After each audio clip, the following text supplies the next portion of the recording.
घटा है वचन, वेरी गुड, वचन, वचन मतलब वचन देना है।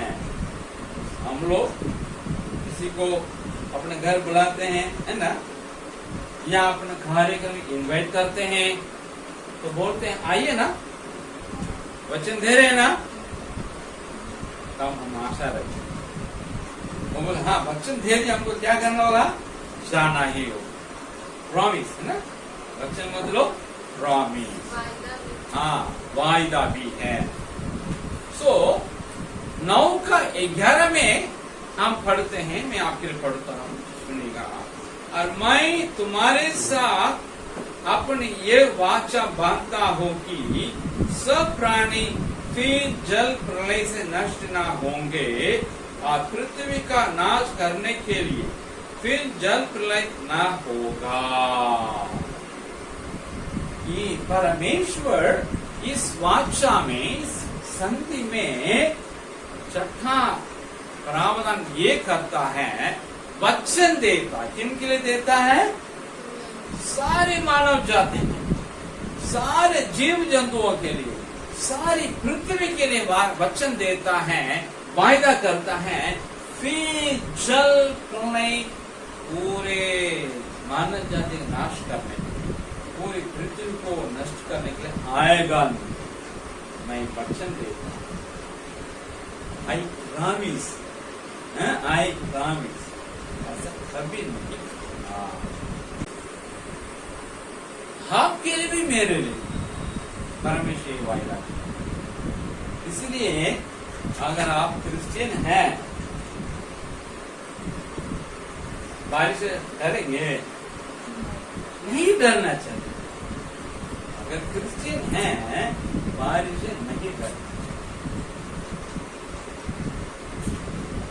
लेकिन लोगों का अंदर डर होता है ना, हर ये व्यक्ति को गर्जन होता है, बिजली चमकेगी, हम एकांत में जा रहे हैं, अकेले जा रहे हैं, क्या होगा, बाप रे बाप, और बारिश होते रहती, 1 घंटा हो गया, 2 घंटा हो गया, क्या होगा, हम लोग को क्या होता है, डर होता है। पागल पानी को देखते हैं, पढ़ते पढ़ते, स्तर पढ़ते पढ़ते हमको क्या होगा, डर होगा, है ना। लेकिन जब एक व्यक्ति क्राइस्ट को समझ लेता है, यीशु मसीह को जान लेता है, बाइबल पढ़ना शुरू करता है, उसमें बाइबल में परम में लिखा है, मैं फिर नष्ट नहीं करूंगा, मैं तुमसे प्यार करता हूं, तुम जल में होके जाओगे, मैं तुम्हारे साथ रहूंगा, यदि तुम नदियों को पार करोगे वो तुम्हारे ऊपर प्रबल नहीं करेगा। यशायाह नबी की किताब 43 में पगला जो 3 वचन उसमें लिखा है, में क्या कहता, बाढ़ होगा, नदियां होंगी, लेकिन वो तुमको कुछ नहीं कर सकता है, क्योंकि मैं तुम्हारे साथ हूँ, तुमको वचन दिया हूँ, मैं वो वचन को पूरा करूंगा। जब एक व्यक्ति बाइबल को पढ़ने के द्वारा, यीशु मसीह को मानने के द्वारा ऐसा जान लिया, वो व्यक्ति डरेगा नहीं, डरेगा। 19 में जब हम लोग हम पहाड़ है ना, पहाड़ नहीं है, इन लोग को क्या बोलते हैं, रहने को क्लीन नहीं किया, नगर निगम अपना काम नहीं किया, है? बारिश आ रहा है, बरसात आने वाला है, तो तैयार मतलब जो अंडरग्राउंड क्या बोलते हैं, नाला को साफ करना चाहिए, किया नहीं, तो नहीं करने की वजह जो बारिश के पानी की नीचे गिरा वो वहां जमा होने लगा, होते होते होते कितना हमको डूबने लगेगा। हम उसको देख के पगले नहीं गए, पगले मतलब बात नहीं कर, वो तो मैं बताऊंगा।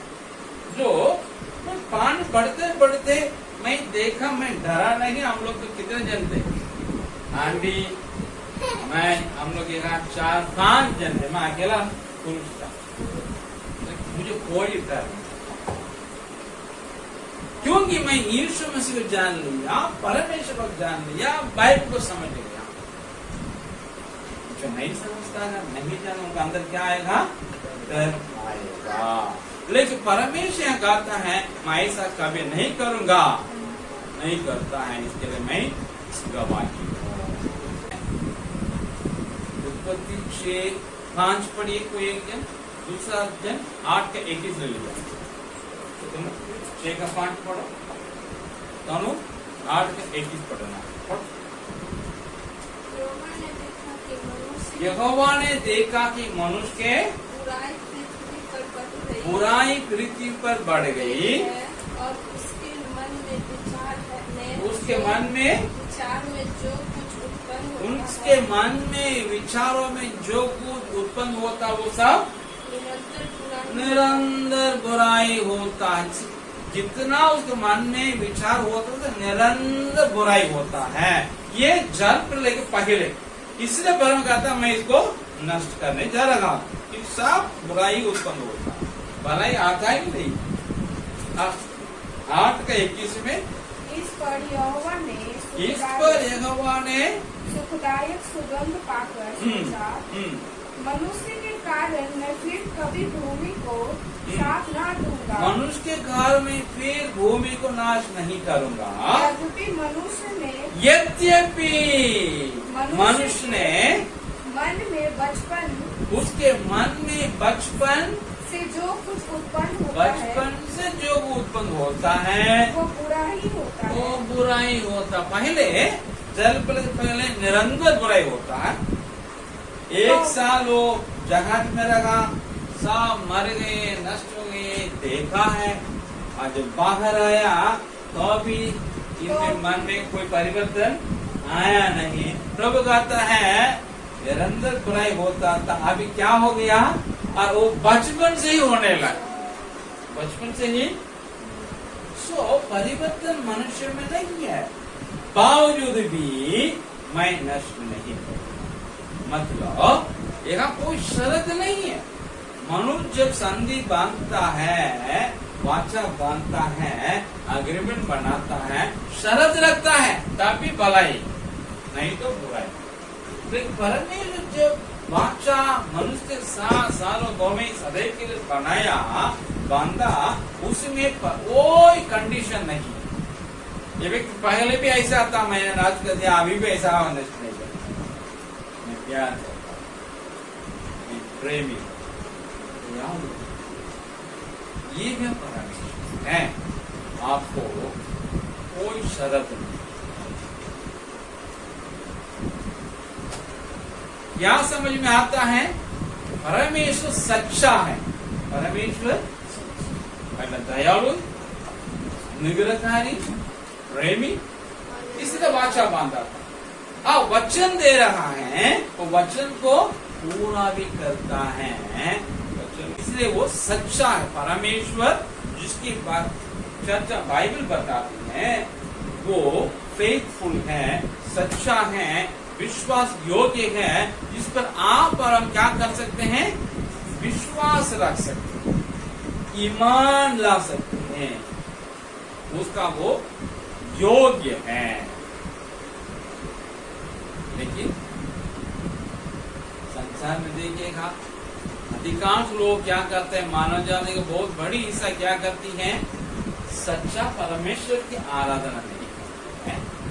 जो काल्पनिक पात्र हैं, जिनका कोई सबूत नहीं, जो ऐतिहासिक नहीं, जो ऐसा हुआ ही नहीं, लेकिन सब काल्पनिक है। ऐसे काल्पनिक देवी देवताओं को या काल्पनिक ईश्वरों को मानव बहुत बड़ी हिस्सा क्या करती है? दंडवत करती है, और ईश्वर का जो दर्ज है उसे उन्हें देता है। एक अज्ञा से करता होगा, नहीं तो जानबूझ के करता होगा। हाँ, ऐसा ही करेंगे। जैसे भी जानबूझ के या अज्ञा से, लेकिन बड़ी हिस्सा मानव जाति का काल्पनिक पात्रों को ईश्वर मान करके, ईश्वर का दर्जा दे करके दंडवत करता है। इसके बावजूद भी परमेश्वर दयालु है, दिया वचन को आज भी पूरा करता है। लेकिन बाइबल को बिलीव करने वाले, बाइबल के विश्वासीगण उस सच्चा परमेश्वर को विश्वास करते हैं। और इसको क्या आप जानते हैं?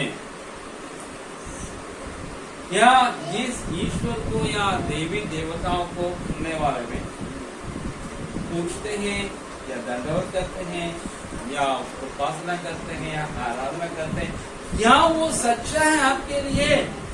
आपके वचन दे के पूरा करता है? अगर वचन दिया तो कहाँ लिखा हुआ है, कहाँ से वचन को समझ रहे हैं? ये आपको पूछने की आवश्यकता है अपने। अगर अभी तक ऐसा नहीं है तो आपको क्या करना होगा? सच्चा परमेश्वर जिसने यीशु मसीह में प्रकट हुआ उसी को और मोड़िए, सच्चा परमेश्वर को जानिए और आगे बढ़िए।